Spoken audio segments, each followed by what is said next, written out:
Check it out. I got my new book bag in. This is being advertised for the Phantom. On the front, you have zippers down the side, and that opens up. It's like a little side pouch here. Obviously, it ain't going in there, but maybe stick your cell phone, some extra batteries, or whatever. So we'll go ahead and flip this over. And then there's zippers on the back here that go up and down and around, and these will be clipped, so you have to unclip that. And there's also a bottom one. This was clipped as well, so you're gonna have to unclip that.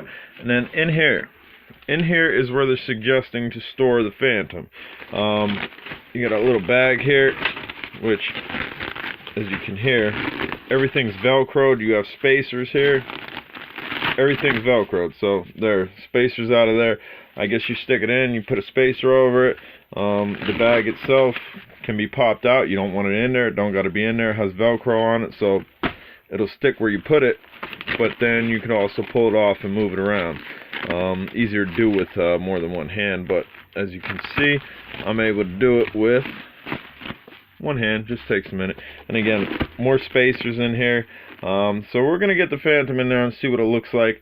See what I think about it. Old hard shell backpack, guys, that I originally had it in. This is the new one, and let's go ahead and unzip this for y'all. If we could do it with one hand, possibly, maybe. Come on, let's put a little pressure on it. And we're gonna come around. Easier said than done to unzip something with one hand. So what we're gonna do is, you put it like that, and real up close with it. Bam! Alright, it's unzipped. Kind of need the help with my other hand. And bam! So this one, the drone and the controller definitely both fit. There's enough room for it. Your nubs are pushing against this a little more than I'd like. This is heavily padded, and as you can see, kind of sticking out a little bit, but it does close. Not a bad choice. I'm not going to say the best choice in the world, but definitely not a bad choice, especially if you got to carry a controller in here, because again, with this one, my controller would not fit in there. I didn't have to alter or move anything in here. I put the spacer here to kind of hold this in place, and also to separate that from that. That way that's not sliding against the gimbal. In this, you definitely are going to want your gimbal lock in place. That way when you put this on, if this pushes forward a little bit, your gimbal is not being altered by it.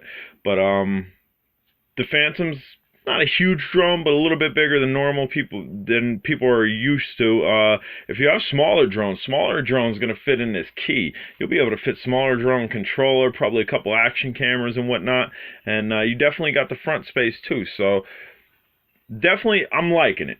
Definitely liking it. Little concerned about my motor posts being a little bit tight, but again, it is padded and it does fit around it. Like, as you can see, I'm able to, yeah, it'll go around it. So it's just tight. So I mean, if this is something that you were looking at, you had to go with, might be the way to go. And you have, I believe this is like, yeah, that's like waterproof cover. But I think that being in there adds extra cushion on top of everything. So I'd say keep that in there. You're not going to fly the Phantom in rain. Alright guys, I hope that helps somebody. Again, the only drawback I see is just the close proximity of these pressing upwards and the width here. But again, I did have it fully closed. It does hold my modded controller completely, no modding, modding the book bag per se, and these things, they work well. So I like it. I think we're gonna have this out in the field a couple times like this, but I think Mr. Aosenma and the bugs is gonna fit quite nicely in this too. So it's gonna be used all around for some drones.